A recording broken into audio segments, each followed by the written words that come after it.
Welcome, everyone. It is the House of L podcast. I'm Lawrence Holmes. That face that you see with me, if you're watching on YouTube, is that of Kevin Fishbain. He's nice enough to join me so that we could talk Bears. We are brought to you by Remy Martin, Team Up with Excellence. And Kevin's in his office. I'm in my office. We were talking before we started recording a little bit about DePaul. We will not inundate you with all sorts of DePaul history, although between the two of us, we could do a pretty good DePaul podcast if that's what we wanted to do. That is not what I want to do. I want to talk to you about the Bears because this is what you do. You cover the Bears for The Athletic and do an incredible job of it. These last 2 weeks with the Bears, how would you describe it? Well, first off, Lawrence, let's make a goal when DePaul gets back to the tournament. We'll do a blowout podcast. We will. Fair enough. Yeah, we'll talk. I'm sure someone will have to. I'll be on a drunken bender when that happens. But yes, we should definitely do that podcast.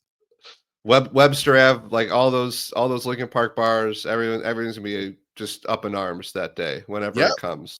Yeah.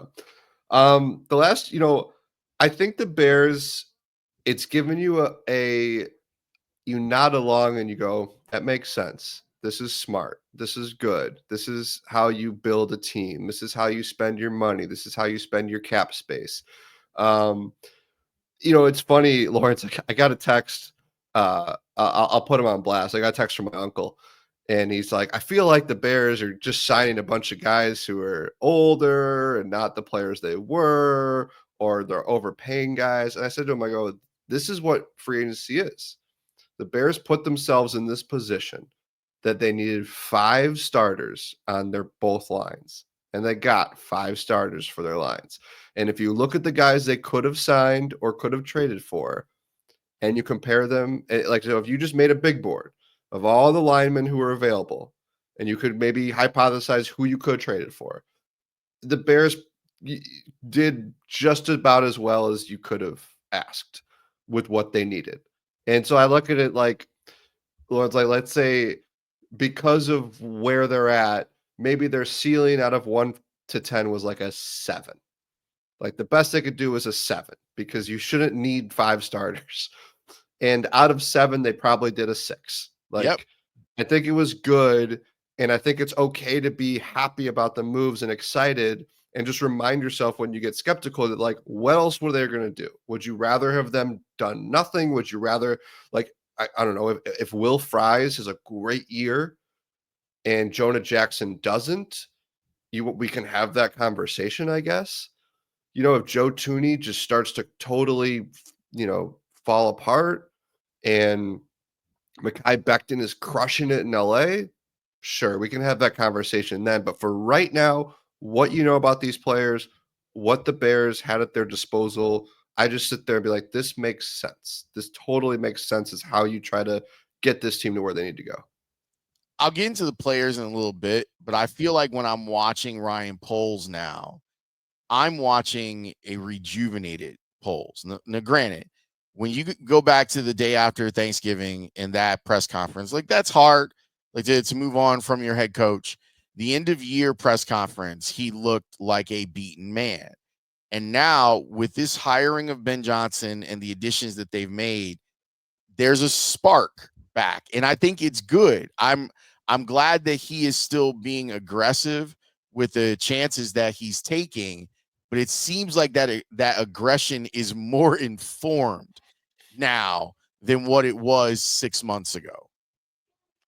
Yeah, I think so. I think it's like Nate Davis didn't work, and there were questions about Nate Davis. So, all right, you know what? Just go out and get a 2-time All-Pro in Joe Thuney instead, where you don't have to think about it. You don't have to worry about it. He's going to come in and work and do his job. I don't blame them at all for trying it out with Tevin Jenkins and hoping that he could stay healthy, and it just didn't work. All right, you move on. Jonah Jackson had that kind of freak injury, but otherwise he's been pretty durable. You go get Jonah Jackson.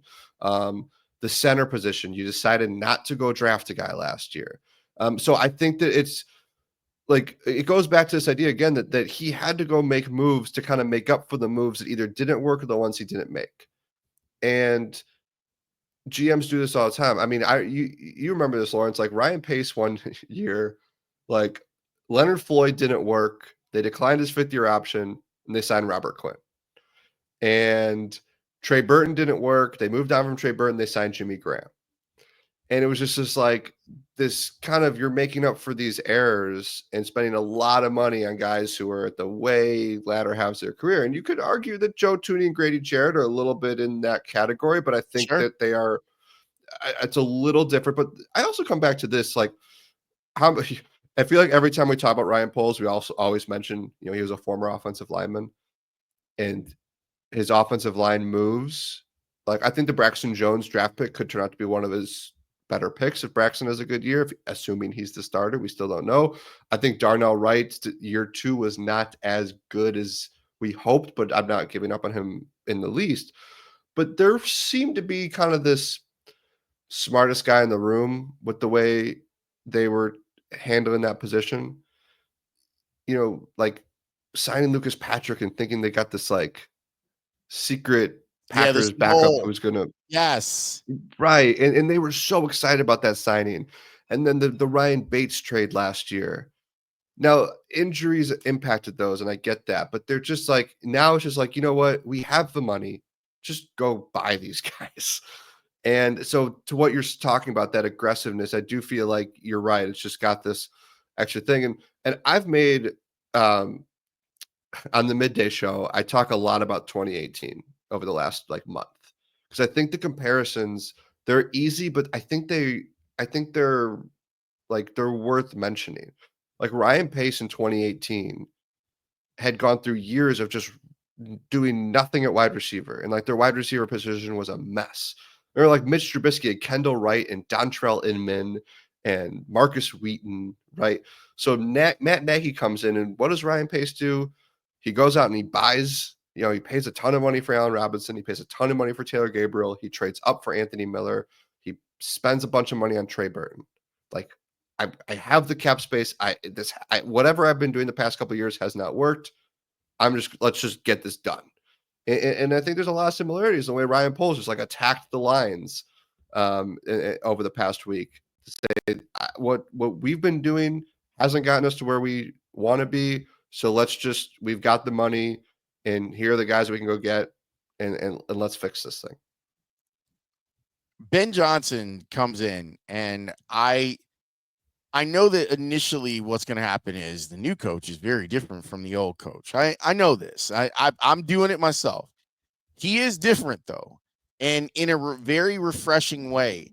I find him to be less scared about who he is and what it is that he wants than Matt Eberflus was. It also feels like to me, Poles and Johnson have a partnership where with Poles and Eberflus, they spoke about partnership, but it still felt like a siloed leadership structure. When you've talked to Ben Johnson, when you've talked to Ryan Poles, what's the sense you get on how they're working together? And is it fair to go, yeah, you can see the influence in free agency that Ben Johnson has already had with Ryan Poles? I think it's fair, and I think it speaks to that kind of energy you talked about. That Ryan Poles is this kind of renewed vigor and just excitement about this new start. What he has, I mean, he landed the guy, and look, Ben Johnson, I think we could all confidently say is making more money than Ryan Poles, right? It's just like it's not a secret, obviously, but it's probably a lot more. Like Yes. it's just like it's an odd dynamic in sports, right? Where the coach makes more than the GM and the players make more than the coaches. And like I'm not saying that's wrong. It's just kind of how these things work out. But like Ben Johnson was this power play for the team and for a reason. And I think you have to count on him to find players that match his vision. And it just felt like, yes, as you said, if they always talked about how Eberflus and Poles were in lockstep, but and Eberflus liked scouting. Like he loved watching tape, and because that was the college coach in him, the recruiter in him.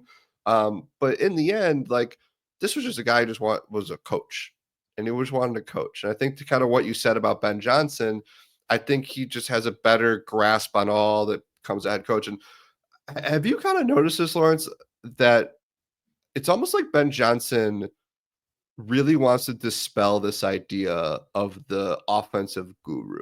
Like, he just doesn't want to be like, he knows why he got to where he is, obviously the play calling and what the Lions did, but it's like when he's up there talking, it's like and I think we can say this from that first video they released when he walked into House Hall. Like, here's somebody who knows how this has gone over the years at franchises around the league, like, and he knows what the computer science degree that he has and all that stuff. He wants to make sure everybody knows he's a football guy also. And I've gotten that vibe. I don't know if you've seen that. I've kind of gotten that vibe a little bit. No, you're right. And it's funny because he has to kind of keep reminding people, I was a quarterback. Like, Yeah. I have all of the data for all of the data wonks out there. I have those bona fides, but I also played, and that usually gives someone a different level of credibility. And it doesn't matter where he was on the depth chart. You still were a D1 quarterback, right? So that sort of thing I think is really interesting, and I agree with you. I think that he has gone out of his way, and I've enjoyed it, of watching him just whoever, like, he's going on whatever show, whatever podcast that he can find, and he's kind of talking about how all of this works, and I think it's good. And now for him, the big part of this is, how do you make it work with Caleb? And from what I've heard, just hearing him talk about it, I like what I'm hearing on the approach. The approach is not, we're just going to do what we do and he's going to have to pick it up. The approach seems to be, and if you feel differently, let me know. The approach seems to be, things went really bad for him. We have to start at the beginning with him, and we'll start at the beginning and we'll build this offense up to maybe the point where we can throw in a trick play here or there. But they've got to earn that. That's not part of what I'm doing just as I walk in the door. Yeah, no, I've gotten that sense. And I think that there was kind of a little nervousness, this whole idea of starting over. But I think that we can, I'll go ahead and say it. Caleb Williams is talented enough physically that starting over, like, shouldn't be hard necessarily. Like, this isn't somebody who needs a lot of mechanical improvements. Like, this isn't somebody that is doing the drop back is wrong, the arm slot is wrong. Like, I don't think that's going to be a challenge. Like, I feel like when Ben Johnson, like, they're going to go through the fundamentals, make sure he's doing everything right, and then it's about finding the plays that work. So yeah, I agree with you. And it's funny. Caleb posted a video on Instagram like a week or two ago where he was doing like a 7 to 9 step drop under center play action. And I saw Good. Tyson Bagent post a very similar one a few days later from his Instagram. And, and you can see, like, oh, those are things that Jared Goff did. And this is obviously something that these guys did not have to do very much in the last offense, and they're going to have to do now. And you can see how they could be really good at it, that Caleb could be really good at it. So I think, like, when like with Mitch Trubisky or Justin Fields, when those guys got new coaches, like, you had more questions about them as a quarterback, I think, than you do about Caleb. Like, I still got, like, look, Caleb was not as good as we all hoped he was going to be, or we all thought he was going to be. But I also Like, think that those expectations were outsized. And yes. the biggest culprit of it wasn't us. It was them. Like, the Bears themselves, to me, were his biggest enemy in some ways, because it was like, oh, well, this guy will just plop him in and then everything's going to be great. And then you find out that they're not doing stuff in the way that most NFL teams do them. And I would love to have like a really honest conversation with Caleb, and maybe you'll get one, but before the year begins. I can't imagine the frustration he must have felt last year. We just sitting there going, something doesn't feel right, but I'm a rookie. So maybe I don't know that this doesn't feel right, but I'm a quarterback. And I know that what I've done everywhere else has worked differently. And it didn't work last year. It was incredibly frustrating to watch from afar. What was it like for you to watch that up close? We I fell for some of the hey, rookie quarterback, brand new offense, brand new playbook against a veteran defense and the same play caller. Like I admit I fell for some of that stuff in the spring, but then it kept going in training camp. And then one of the problems that is like I'll go to training camp and I will tell you what I see. Like that is like I am privileged that I get to be there and I'm going to tell you some of the things I see. And like we didn't see a whole lot of good things. And I feel like that really frustrated a lot of fans, that like and I was like, this is just what but I still did not expect it to be what it was. And you can go back further too, Lawrence. When they remember like I think it was actually Mark Carman who asked at a press conference, like, is Caleb the starter? Like this was in like I don't know if it was a rookie mini camp or day through the draft or something. I remember being like, come on, Carm. Like, do we really need to do this? Like, and they, Flu said yes, he's a starter, and everybody in Chicago's like, yes, like that's our guy. Like the Bears are not going to screw it up, but they've done. It's not a Fields versus Dalton. It's not Mitch being the number 3 behind Sanchez and Glennon and all this stuff. But you kind of talked to some people around the league. Not everybody thought this, but I did talk to one or two people who were kind of like, in the locker room, in football teams, sometimes you want a guy to have to earn that, and sometimes you want a guy to have to go out and you don't want to have to anoint him, even though we all knew he was going to be the starter. And this isn't like these conversations were not people slighting Caleb at all as like a person or a quarterback. They're just kind of talking in general terms about how I handle rookies, and different people have different feelings. But like to kind of your point, it almost went both ways where I think Caleb had a lot of understandable frustration with what they did. And you could also argue like that they could have gone a different route. And even Ryan Poles admitted that they kind of skipped some steps. And I'm so bummed that whoever was I don't know what show that was on, but I don't think we got the follow-up. What were those steps that were skipped? Maybe Uh-huh. that'll come up at some point.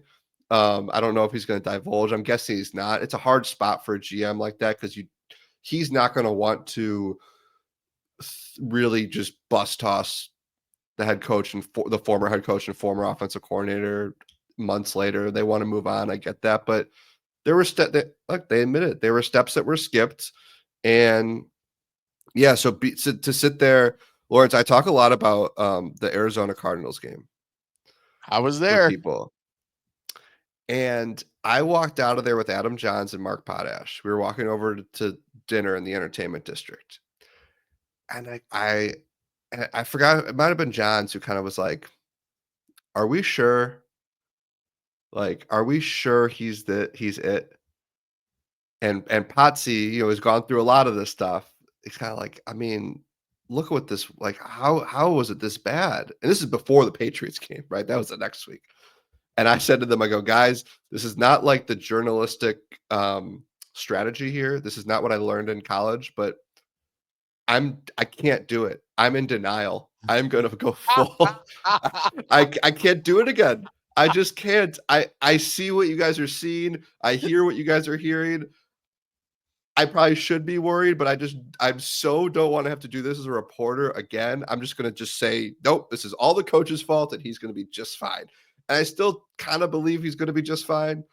I don't know what that is gonna be, but to your kind of overall question about like what was it like to kind of live through that, we're sitting here like you just like, I don't want to do this again. We've done this. We did it with Jay. We did it with Yes. Mitch. We did it with Justin. And I mean, and you go farther back on the beat than me too. I mean, you were We sitting did it with there. Rex. We did it with Kyle. It's just like, and I'm sitting here being like, this was supposed to be the one that just everyone could move on. And walking out of that Arizona game, I was like, oh no, I can't go there. I'm just not going to go. I got to tell you. So, look, I cover the team for a long time. I'm a host now, so I don't come out as much as I probably should. And I'm going to work on that. And Arizona is like my second home. So that was an easy thing for me to be like, you know what? I'm going to go. And I remember walking out of that locker room and writing a note for the show the next day and going, this team's broken. Like being in the locker room and being like, this team's broken. And then I was like, okay, you need to check this because you haven't been in that locker room. You don't know these guys, but I've been in a bunch of locker rooms where the team's broken and I felt it. And I walked out of there and I was like, yeah, they're broken. So then we started talking about the Patriots game, and I was like, guys, something's really wrong with this bunch. And then seeing that performance against the Patriots game, man, it reinforced. I'm glad that I still have a little bit of instinct left for reading a locker room, because that post-game locker room was amazing. Like, seeing the way that they didn't quite have answers for what had happened. The halftime thing was just like, how they were running a give up play. They were totally fine taking 5 yards and kicking a field goal. And it's 53 yards later, he scores a touchdown. Like, it was maddening. You know what? When I was in that locker room, I had my notepad out and I started to think about the acoustics of a losing locker room. And I started to jot down some notes because I've been in so many. At some point last year, I tabulated my record since I joined the beat. As you know, and my first, and I started with Tressman. Tressman's first year is I missed all the Lovey years. So, oh man, yeah. So I've covered one winning season, and I started to write down, like, you hear the Velcro, of the straps you of the hear the tape of tape. these guys, the tape, right? Mhm. You hear guys whispering to each other. You hear pads being thrown, not like out of frustration, just getting tossed aside, and then you just hear this silence, and it just was such that moment in that locker room that you were in too. So what you felt, I mean, that was real. And I started taking all these notes, like, because I'm like, I'm gonna have to come back to this at some point. And obviously it was whatever, it was 4 or 5 weeks later, the Thanksgiving Day thing. And what was interesting, Lawrence, about Thanksgiving was it didn't feel that way, because that one, there was such, like, they were stunned, but I think there was like a sense of, okay, we're clearly good enough. Like, we're clearly okay. There's Something's some stuff holding us above back. us. Right. Yes. Yeah. And So now we all know what it is, and we can all identify it. And now mhm, I'm gonna say something. I'm Jalen right. Johnson. I'm gonna say something about And all of this. I remember actually another peek behind the curtain of this, like, that morning, Thanksgiving morning, I started to kind of almost pre-write a story. Because I thought they were gonna get boat raced in Detroit, like on the short rest, short week, coming off that just heartbreaking loss, right? It was because it was coming off Green Bay in Minnesota. Yep. So I was like, this is bad. Like, this is gonna be awful. And I know it, and I've been in that Detroit locker room so many times. I've covered, I think, 2 wins in Detroit in my career. Think about Mm, that. mm. 2 wins. It was back-to-back Thanksgiving wins, 2018, 2019. I think, oh, you know what? No, 2021, they won a couple days after that Patch.com report. Yes, Like, yeah, that that's took right. over the city. Yeah. So, but I didn't get to go in that was, you couldn't go in the locker room 2021. So I've only been in a winning locker room like 2 times. So I know that locker room really well. I know what it feels and sounds like. So I started to write, like, my story before the game even started, because I'm thinking, like, I know what this is probably going to happen, and in the end, it didn't. I scrapped that completely, and had a totally different story. But that was it was the strangest year. And you know what? To be honest with you, Lawrence, it was demoralizing as, Mm, like, a reporter, which you never want to say, because, like, you know how this goes. Like, when you step into this arena here, like, you're not a fan. You're covering the team. You're rooting for good stories and stuff. Well, when they came home from London, I had a list of stories I was really excited to pursue. I want to sit down with this guy. I want to sit down with this guy. I want to talk to these 7 guys about this specific thing. Here, you want to know one that never saw none of them saw the light of day, obviously. But one, they were recovering fumbles at a ridiculous rate. And so I asked if I could sit down with Eberflus and talk about, like, the art of the fumble recovery. which is a great And story idea. so 2 days before the Hail Mary, he on a Friday, we go, and he was awesome. And he's like, takes a notepad and he's boxing me out. He's showing me these very specific drills that he comes up with. Because I said to him, I go, fumble recoveries are luck. Like, if you go through the numbers, like, there's a lot of luck involved. And he was like, and he goes, no, no, no. And he's showing me all this stuff that he does. And he shows me this drill. And I said, like, oh, where did you learn that drill? And he looks at me, goes, learn it. I came up with that drill. And it was just like, it was awesome. And it was football guy Flus. And it's like, this is great. I can't, That's the the best next version of him. exactly. And I'm like, there, I just need a couple more fumble recoveries. I'll talk to a few more players about like what it's like being in these drills with him. Is it gonna be like a fun, just a fun story about how football guy Flus and these guys are probably like, what are these drills he's making me do? Never, obviously. Never saw the light of So day. House of L gets to hear about the Flus fumble recoveries. We appreciate This was a exclusives. House of L exclusive. There you go. Well, thank you for that. One more thing before you go. Yeah. What else do you think they need to do? Good question. Because I think you have like these non-premium positions that need to get filled, right? So you got running back, wide receiver 3 is interesting. Zacchaeus, who they added, I think was a great addition. Like I've talked to people who like in Washington who really, really liked him there. I'm curious to see how that works out, but I feel like you're not done there. Me Tight neither. end, you need somebody else at tight end who can catch passes. I think Durham Smythe is solid, but like I'm very curious what the plan is there.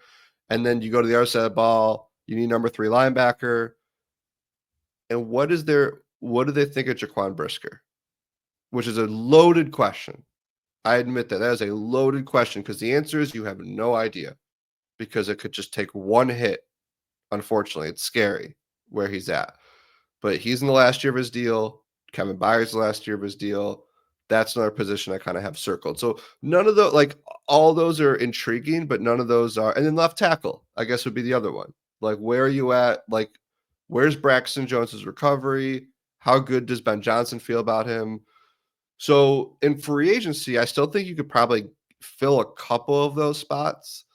And I'm of the belief you want to have 8 defensive linemen that you can run through on game day. Yep. Just go look at the Eagles. Just do that. Just get 8 guys that you could just keep rolling through, rotating those guys in. So you need more there. So to me, Lawrence, I'm fascinated by the idea of when they get to draft night, if Ashton Jeanty is on the board, what do they do? I'm fascinated by the idea of Tyler Warren is on the board. And Ben Johnson thinks that guy is Brock Bowers 2.0. Just again, just total like hypothetical. What do they do? If Will Campbell slips to them or Mason, like I think that's what the nice thing about these moves is. I think they put themselves in position where whoever they take in that spot, you're going to have to sit there for a second and say, all right, well, they have this guy already. So what does that mean for him? And you want to be in that spot when you're drafting, right? So I think it's really interesting when you look at those needs, those positions I just kind of listed, and like what flexibility they have in the draft to add at number 10, 39, 41. Look, Lawrence, they could trade up because, and that's not something I would have ever suggested, but when you fill these needs the way they have, and you have that extra second round pick, and if there is somebody that Ryan Poles and Ben Johnson are infatuated with, like, do you give up 41 to move up 3 spots to take whoever? And I think I think that they have given themselves that flexibility that they did not have 10 days ago. So I think they're in a good spot. I think also all those names I just mentioned, you're going to have a segment of the fan base that's furious. I feel like there just isn't that many. There aren't that many like sure things in this draft. I look. Not that there aren't any draft, but like you know what I mean. Like there's some drafts that you can feel really good about some guys. I just don't know if there are enough of those guys in this draft. And even if like, how about Mason Graham? Mason Graham seems to be like the guy with the highest floor.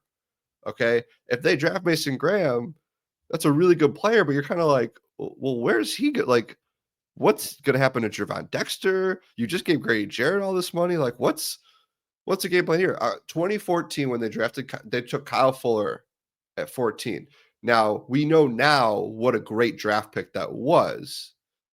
Obviously, they would have preferred Aaron Donald. They probably should have traded up for Aaron Donald. But in the moments, you're kind of like, well, they've got Peanut, who, yeah, last year of his deal, but he's still Peanut. And they've got Tim Jennings, who just got a 4-year extension.